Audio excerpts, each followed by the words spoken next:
अस्सलामुअलैकुम गाइस। तो मैं हो चुका हूँ डिजिटल और मैं बना रहा हूँ व्लॉग। तो मेरी सिटी में थे दो दो इवेंट, तो कैसे ही मैं मिस करता सकता था। तो मैं पहुँच गया अपनी फ़र्स्ट लोकेशन पे जहाँ पे पहला इवेंट हो रहा था, जिसकी टाइमिंग थोड़ी सी अलग थी, लेकिन वहाँ पे एंट्री नहीं मिल रही थी क्योंकि जब मैं पहुँचा तो वहाँ पे फैमिली टाइम स्टार्ट हो चुका था और मुझे वहाँ जाने की एंट्री नहीं मिली। तो मैं निकल पड़ा वापस को और वापस जाके रास्ते से मैंने चाय पी और चाय पीने के बाद थोड़ा सा वेट करने के बाद मैं दूसरे इवेंट के लिए पहुँच गया। का नाम था जश्न जॉन एलिया फेस्टिवल, और फेस्टिवल में मैं 10 मिनट फिर भी लेट पहुंचा था। वहाँ काफ़ी सारे लोग आए थे, बहुत ज़्यादा अच्छे उन्होंने अरेंजमेंट कर रखे थे।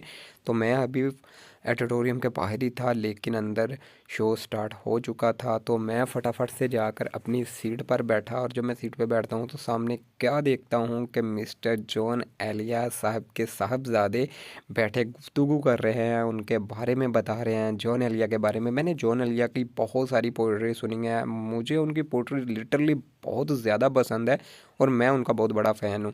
तो मैं स्पेशल उनके लिए ही गया था, लेकिन उनके साहबजादे से जब वो जो बातें सुनी उनसे तो बहुत अच्छा लगा। वो गुफ्तगू कर रहे थे, तो चलो आप भी सुने और हम भी सुनते हैं। और उसमें कसूर सिर्फ जॉन एलिया का है। अब जैसे मैं आपको तो खैर पता ही है चीज़ों का कि वो उन्होंने अपनी चीज़ों को इतना डाला, भाई वो यूनिवर्सिटी के वीसी भी हो सकते थे, वो बहुत सारे प्लेटफॉर्म्स की बहुत सारी चीज़ें कर सकते थे जो उर्दू अदब के लिए भी बहुत आप कोई भी साबित थे। एक छोटा सा सवाल है मेरा कि जवान एलिया साहब के बारे में हम ये जानना चाहते हैं कि उन्होंने जो इश्क किया उसके बारे में कुछ बताएं प्लीज। Thank you.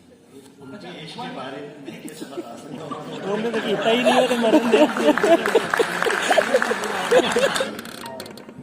सर जैसे कि आज की नई नस्ल के बारे में काफ़ी सारे पर्सपेक्टिव्स हर बंदे के होते हैं, लेकिन जॉन साहब के फर्जंद होने का आप आज की नस्ल को उनकी टीचिंग्स के बारे में क्या सीखने को कहते हैं या उससे क्या प्रिकॉश करने को कहते हैं? कोई ऐसी बात ਇਹਦਾ ਸੀਨ जो ਕੱਟਿਆ हमारे ਜਾਣਾ, लिए फायदेमंद हो। ਇਹਦਾ ਸੀन नहीं होना ਵਿੱਚ ਕੱਟ देना। मैं सिर्फ यही कह सकता हूँ कि इश्क मैं करने को तो मना नहीं कर सकता क्योंकि वो हो जाता है, किया नहीं जाता, मगर इश्क में उसको बर्बाद न कीजिए, इश्क में उसको बर्बाद न कीजिए। ऐसे ही थोड़ी देर सवाल जवाब चले, उन्होंने उनके सबके जवाब दिए और बहुत सारी अच्छी अच्छी बातें जॉन एलिया के बारे में बताई जो कि उनके बेटे थे उन्होंने। मैंने बहुत सारा एंजॉय किया। तो बाकी जो है मैं आपको नेक्स्ट पार्ट में दिखाऊंगा जो हमने सिंगिंग वहाँ पे सुनी और पोइट्री वगैरह।